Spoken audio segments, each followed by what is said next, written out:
Welcome back to AI for Founders. I'm your host, Ryan Estes, and today's guest is the real deal. Alberto Rizzoli is the co-founder of V7 Labs, a platform building next-gen AI agents that tackle the soul-sucking admin work, clogging up modern companies, so you can actually get back to building. We talk about what it means to really automate your back office, the surprising struggles of European founders breaking into US markets, and why most successful companies are secretly built on pivots. From a viral AI for good project helping the blind to a $33 million raise during one of venture's coldest winters. Al's is a story that's part TED Talk, part gladiator training, and if you've ever wondered how to future-proof your startup, Al shares the single question every founder should ask. What product would kill my business? Then go build that. All that and more, let's go. But first, some business. This episode is brought to you by Kitcaster, the podcast booking agency trusted by over 800 top founders. If you're ready to build trust at scale, unlock new revenue, and turn your story into your best performing marketing asset, podcast interviews are the fastest way to get there. Kitcaster gets you booked on shows that matter to your audience. You bring the insight, they handle the strategy, the outreach, and the placement. Whether you're raising capital, hiring top talent, or expanding your brand, your voice needs a stage. And podcasting, that's the stage with no distractions, no scrolling, just your message, loud and clear. Visit kitcaster.com to apply. Kitcaster, podcast interviews done for you. That's Kitcaster by Moburst. Okay, let's be honest. Startup life is basically building a plane while it's flying during a thunderstorm, and half your team is remote in 3 time zones. Does that sound familiar? Then you need Code Story. It's the podcast where tech founders get real about what actually takes to build a product, survive launch day, and scale without losing their minds or their engineers. Hosted by Noah Labhart, Code Story gives you the behind the scenes of tech startups, the sleepless sprints, critical bugs, breakthroughs you didn't see coming, fires you definitely didn't see coming. If you're a founder or builder, Code Story isn't just relatable, it's practically mandatory listening. Search for Code Story wherever you get your podcasts or head to codestory.co, because building great tech isn't a fairy tale, it's a survival sport. And these are the stories that made it to the other side. codestory.co.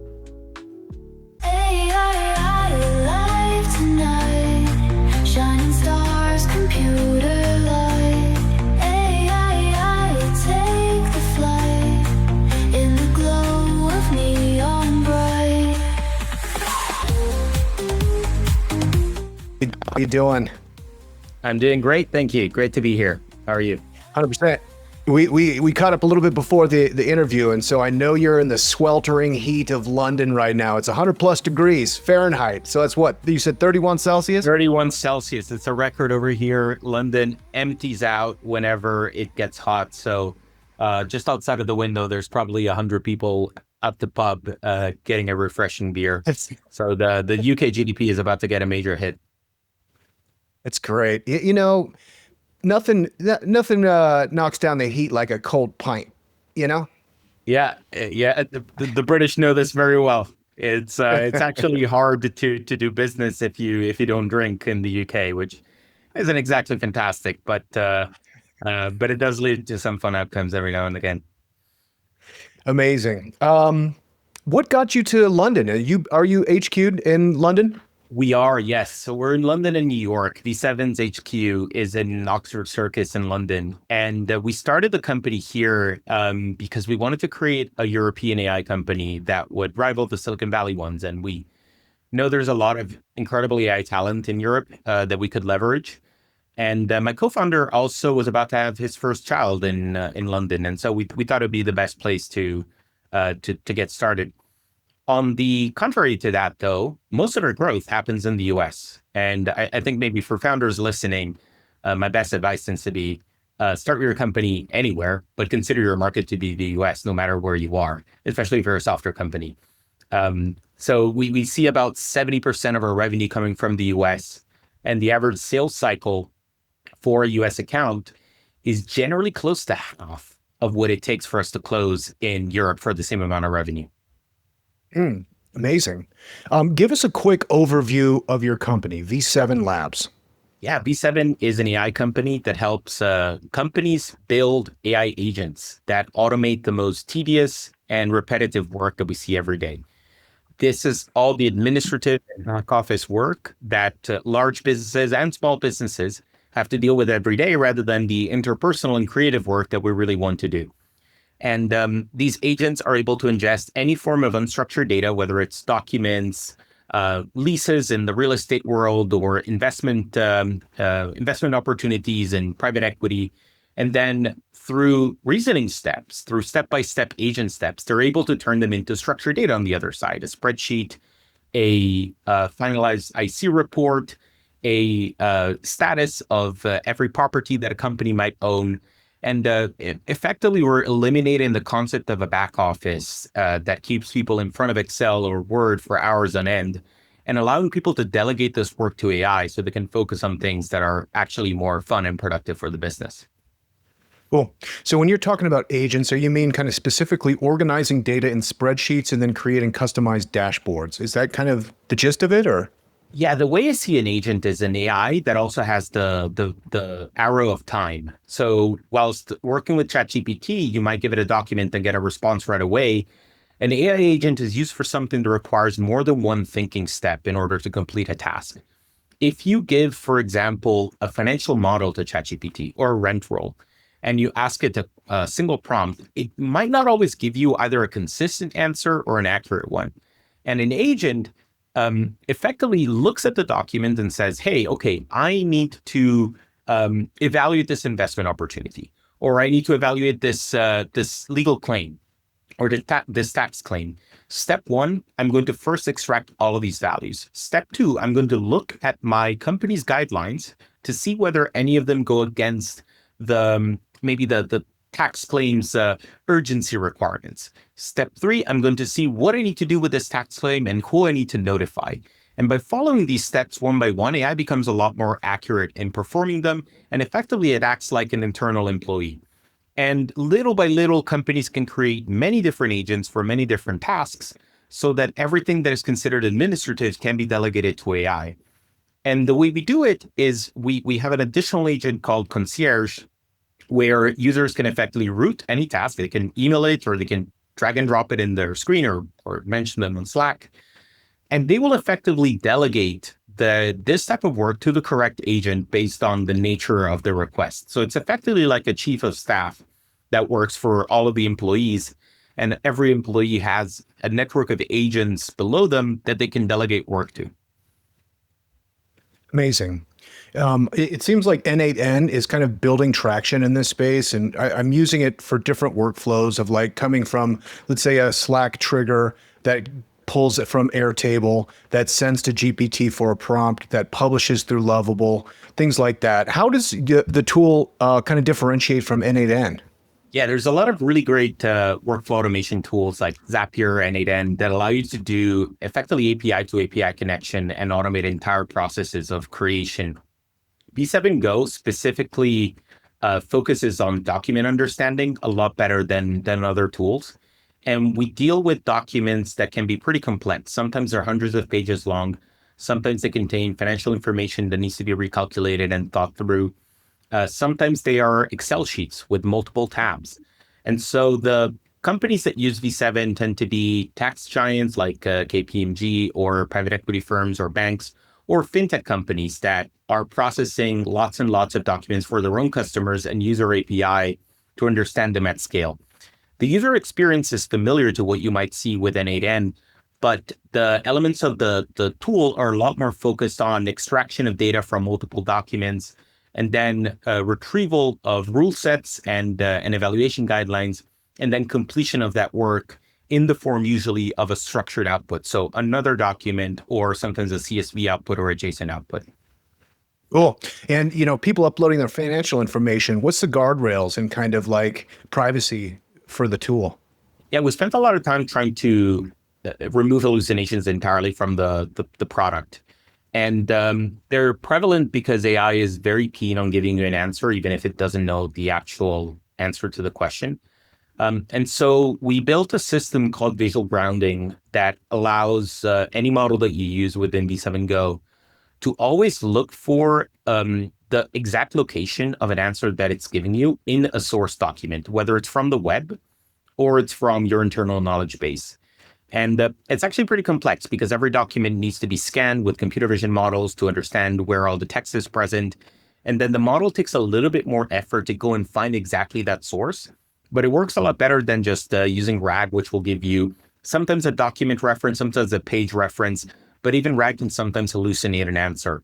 And so we wanted it to be super precise because very few of the workflows that we actually operate within are fully end-to-end AI related. There's always, there's usually a small element of human review. For example, in evaluating a term sheet for an investment, pretty high stakes operation. So you want it to be super accurate and you want to review the output of the AI really easily. And so clicking on an answer by the AI, and usually an agent will give many answers to its response. It's extracting a bunch of information. So you're looking at maybe 12 different data points you need to verify.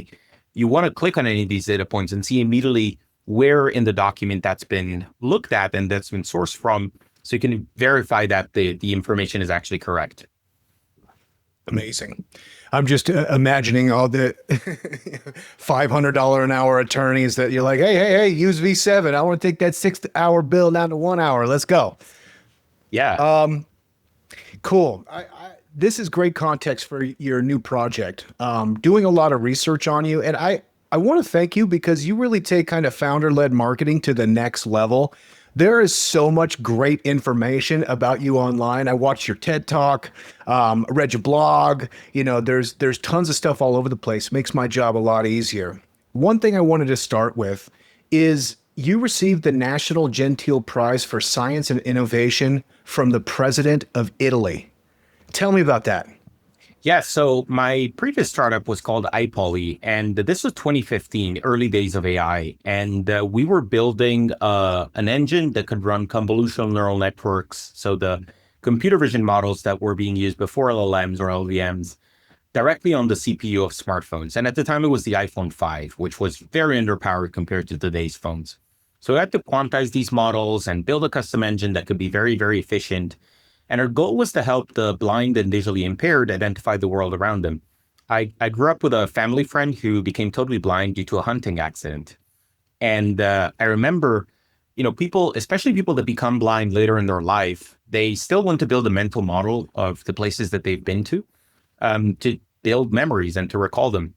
And so he wanted to know when we're walking around what objects are around them, what the scenery looked like. And that's not something that a guide dog can provide to you. It's only something that an intelligent communicating creature can do. And so we thought, what if AI could actually do that?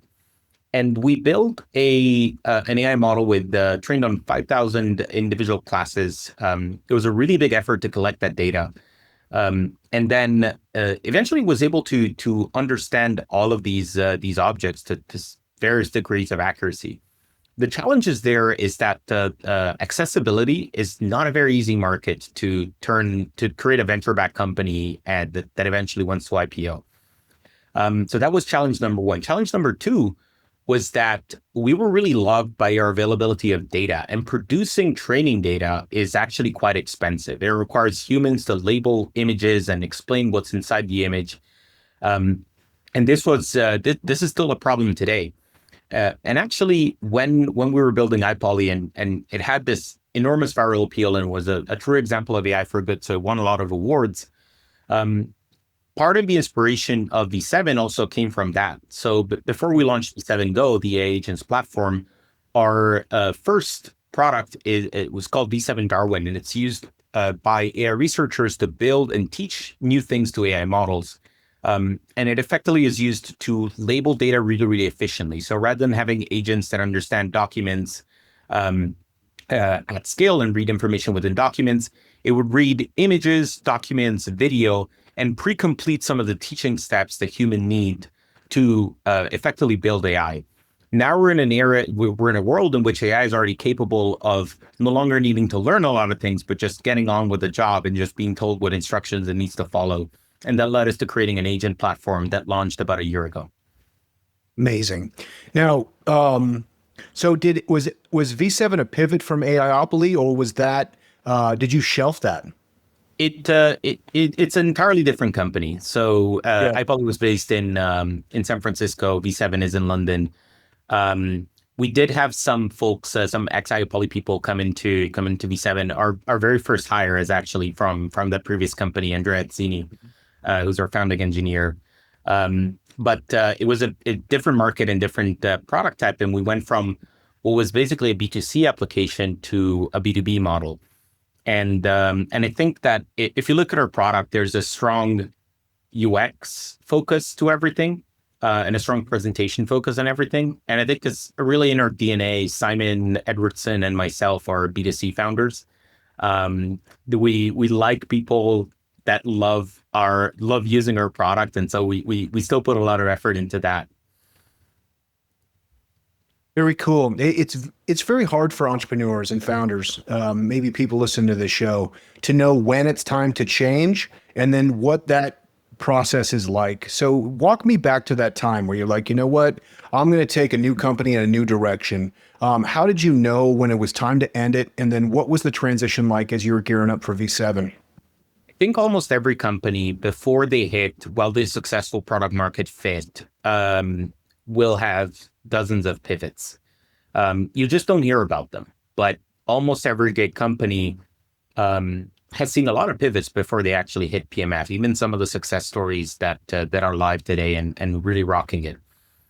And it usually there's a couple of forces against you. One is if we try to get more traction, if we invest more time into this project, will we actually get there? And there's many products that actually give up before they hit PMF, but they're really on the route to that. There's just some point of friction, some usability issue, some accuracy issue that doesn't get them there. And then there's the other side of things, which is actually you're operating in the wrong market. And that was the case for iPoly, where even if the app would have been perfect, accessibility would have never created the correct returns for what we're actually building from an entity perspective, which was a venture-backed company that eventually was going to have to multiply its revenue very, very fast. And so it would have probably been better off as an open source project that others would have contributed to. And I think the difficult choice that needs to be made is can be mitigated in a couple of ways. One is making sure that your market is large, but another one is making sure that your market is growing really, really fast. An example that's relevant to V7 is that the market for data labeling is growing fairly fast, but the market for computer vision data labeling isn't growing really as fast as the development of AI agents. It's part of R&D of AI. And so every now and then, especially for AI companies, you need to rethink what you're building. And a good way to do that is asking yourselves every 6 months, and this is something that we do within V7 as well, what is the product that if it were to come out today would kill my company? And you scope it out, and then you build that product. And in the case of V7 Go, we had a lot of customers that were developing computer vision models for document understanding, for the insurance market, for banking. And they were spending months developing bespoke models that could understand a document template and a document type for logistics or for banking. And when GPT-3 came out, we realized, hey, I think LLMs plus OCR, at the time LLMs couldn't actually see things, are going to replace a lot of this labeling work that needs to be done for documents. And so we sacrificed a double-digit percentage of revenue to create something that eventually was going to go straight to either the customers or newer companies that were going to just start using these LLM-focused workflows to solve document tasks. And it's always super painful, but in the long run, it's almost always the best decision ever. And in a way, when we were developing Go, which again launched a year ago, and V7 is 6 years old, so almost 5 years into the company, we had to create almost a startup within the startup to create something brand new. Almost like a lot of things were being developed from scratch. And this is something that like a lot of startups don't say to investors, but AI requires a lot of rebuilding from the ground up. Most self-driving car systems have been rebuilt almost from the ground up since based on what they were 5 years ago. And The difficult thing is that when you're a 5-person startup or a 10-person startup, you have this ungodly amount of energy and sacrifice that goes into it. When you're a 50 or 60-person startup, people maybe might not work the weekends as often as it happens, or they might not stay up late. Or the work days. Yeah, or the work days. And so we're definitely in a world that is seeing companies with a shorter lifespan than 10 years ago or 20 years ago. And I think CEOs and founders need to think of ways of like re-injecting that energy back into the company. And a good metric for that is if you're not building something super disruptive today, if you're just like adding features that are incremental to whatever you're building today, you might be at risk. It might be time for you to start thinking, what is the product that will kill my product if it were to come out today, and start building it. Love that. That's amazing advice. I want to take you back a couple years. So 2022, I saw some numbers you were reporting that ARR tripled. Not only that, but you did a $33 million raise. And if people don't remember 2022, man, you couldn't pry a wallet open with a crowbar from VC. How did you do that? What was the presentation like? It might be the only like larger raise that I've seen from a company in that time period. Yeah, it was a really tough time. The 2021 was incredible for fundraising, and then ironically 2023 was also easy. 2022 was pretty hard. Brutal. Yeah. We had really good traction, and we had really good retention, and we had a product that was very differentiated, and we had a lot of example stories of customers that were churning their internal platform or some competitors to be switching to us. And on top of that, this was right before maybe the AI craze that has been happening now. But our investors did believe that there was going to be something around the corner that was going to make AI avoid a winter. AI has had a few winters in the past, and right now I think it's clearly in its spring, and it's finally making its way outside of the research lab and into everyone's phone and into dinner conversations that you hear on a daily basis. How do we actually do it? I think there's myriad of different things that we focus on. I wrote a blog post on this. We kept a very well-maintained CRM for investors. At the end of the day, fundraising is sales. There's a Sankey diagram of all the rejections that we received and all the offers that we received. And there's obviously a lot of rejections. A lot of funds stopped deploying money. Also, some very big names at the time were just not deploying anything. A lot of partners getting fired and headcount reductions, even on the VC side. So it was difficult. And the more systematic you can get with fundraising, and not, I know VCs want you to build relationships with them and invest time into the relationship, and that is really important. But any great salesperson will tell you that you still have to create a lot of pipeline, and you have to do it very systematically if you want to be successful. So as a founder, you should just create your pipeline, do it systematically, book some time in your calendar to do so, catch up with investors very briefly, and then create a killer deck that shows a very opinionated point of view, not just another workflow automation tool, but one that has a very specific and unique focus and a unique angle, because they will probably have seen 3 versions of your company before, even if it's really creative. So like, be very opinionated about what makes you different.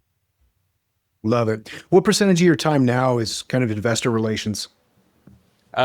Still very small. I think when you're not fundraising, you should give as little time as possible to investors, be friendly and maintain a relationship. But I would say I block off an hour and a half every Friday for what I call investor CRM and communication. And sometimes it's angels, sometimes it's investors. And it can feel like a slog, because you are effectively investing time into something that has uncertain returns, but it kind of has to be done. You bet. Are you comfortable with sharing any economics about the business as far as like what your ARR is? We don't share these outside of kind of fundraising milestones. because otherwise we get on the tracker. But I'm happy to share non-financial numbers if that's helpful. Cool. Yeah. Team size, customer numbers, that kind of thing would be great. We are around 80 people, and Great. of which 10% of them are in our newer New York office, and then the rest are in Europe. And we have about 350 customers at the moment. 350 customers. Amazing. And you said most of those are in the States. Now, was that intentional? Was your go-to-market to the States first? Yeah, actually, it was not. We founded V7 to make it sort of a strong company in Europe, but we find that European companies move a lot slower, and they tend to have smaller budgets for AI projects. And even some really big names that we have that are technically UK headquarters, the sale happened to a US team that is in charge of ML. And so it's usually best to consider the US to be your market anywhere you are. So it was not expected, and it does require a few later Zoom calls with customers, but it's definitely the better way to grow. Yeah, 100%. 80 folks to manage. That's a pretty big number for a startup. Do you feel good about that? I do, and I think that one trend that's happening is that companies are a lot more efficient with fewer people than they were a few years back. Middle management seems to be disappearing as a concept because there are more tools to just manage people at scale and manage work at scale.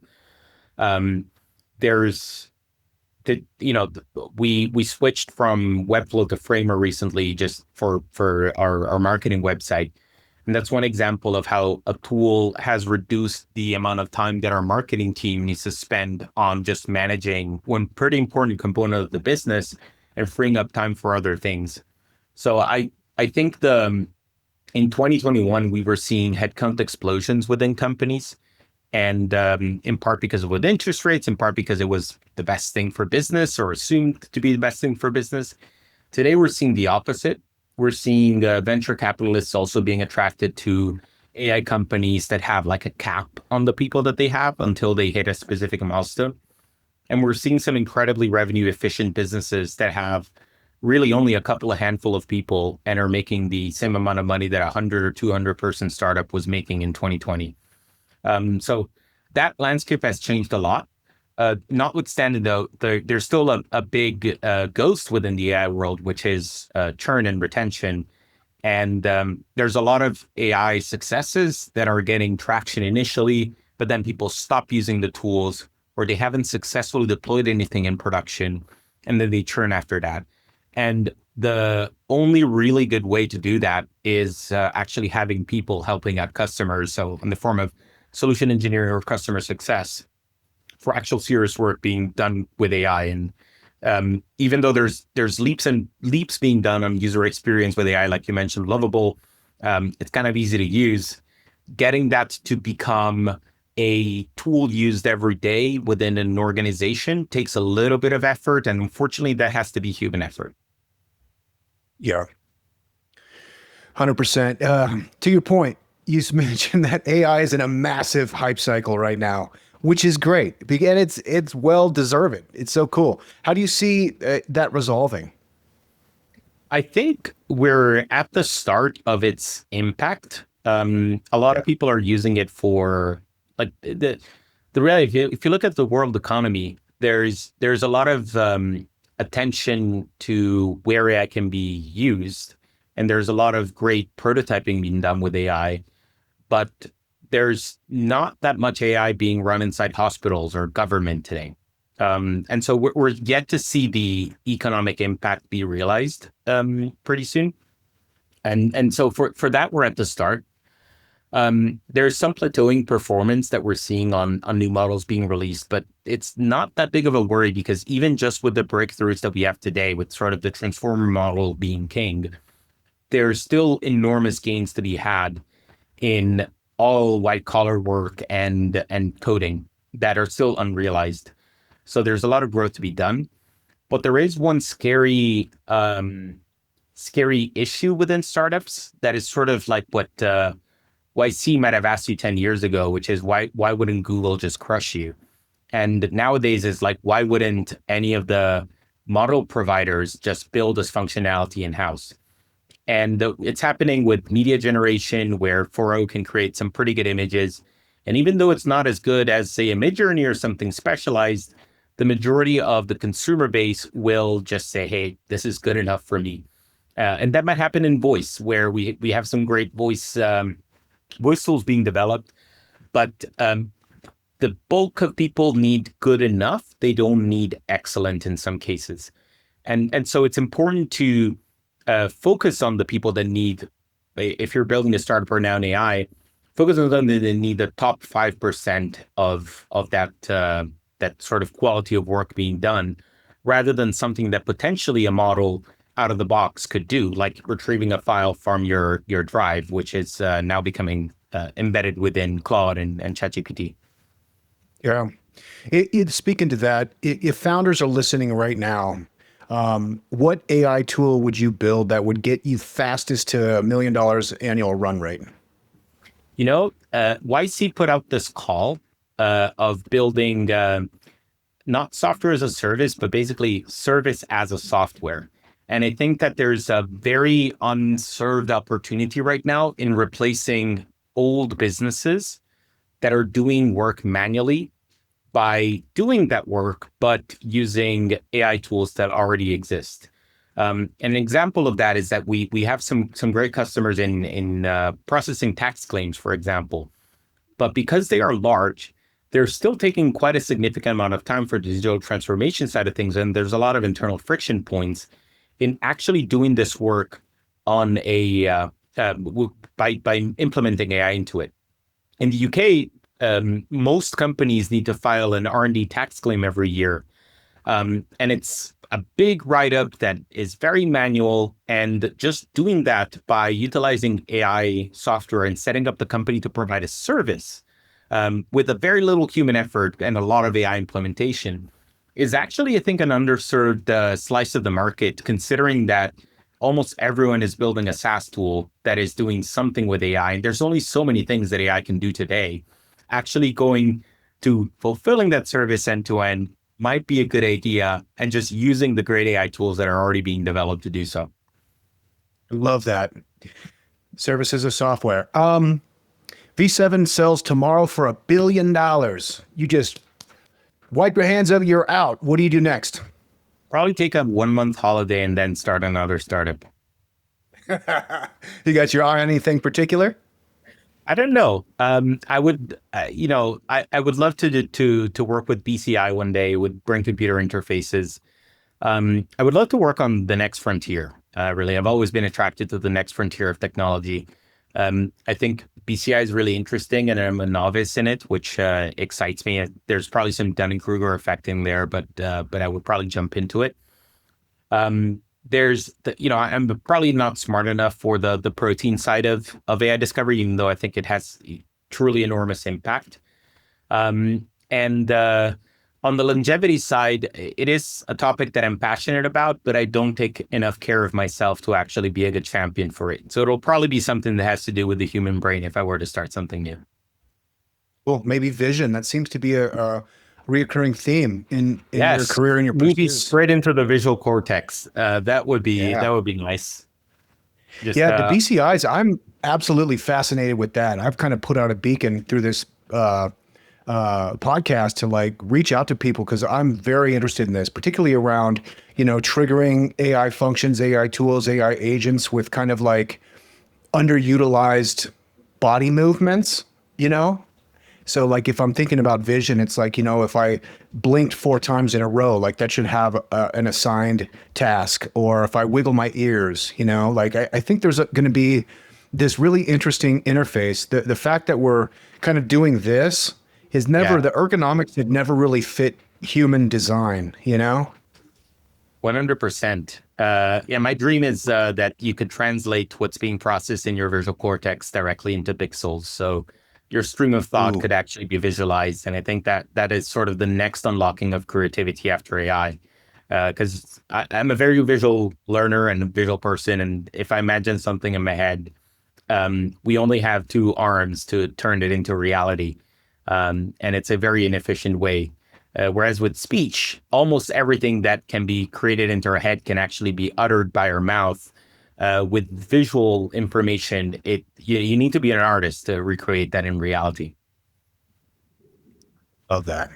So good. If you were entering college as a freshman right now, with everything you know about business in the future, what would you study? You know, I have no idea for actually getting the right job, because so many of them are in flux.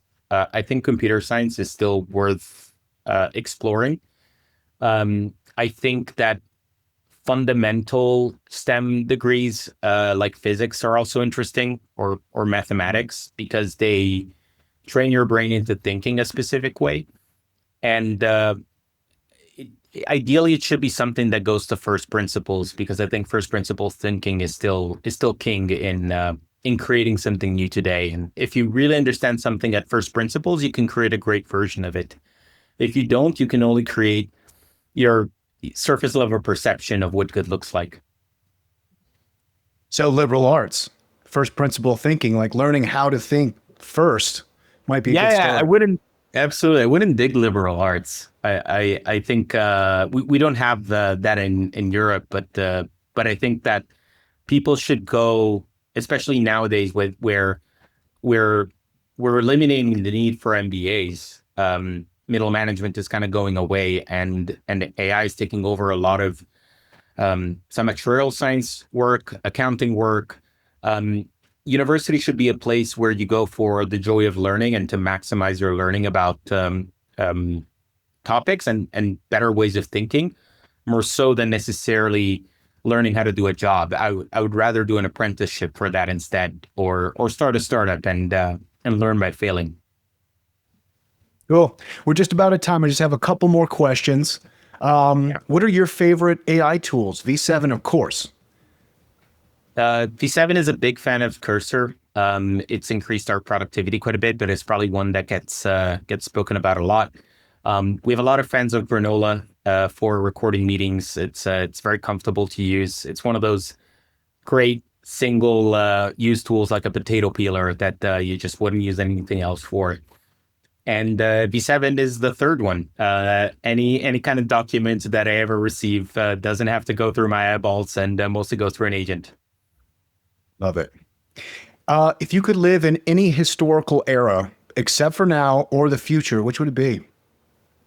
I'm from Rome, so seeing the empire at its peak would be pretty interesting. It probably wouldn't be lucrative or lead to any particularly interesting discovery, like going at the start of the universe and seeing the Big Bang, if that's even possible physics wise.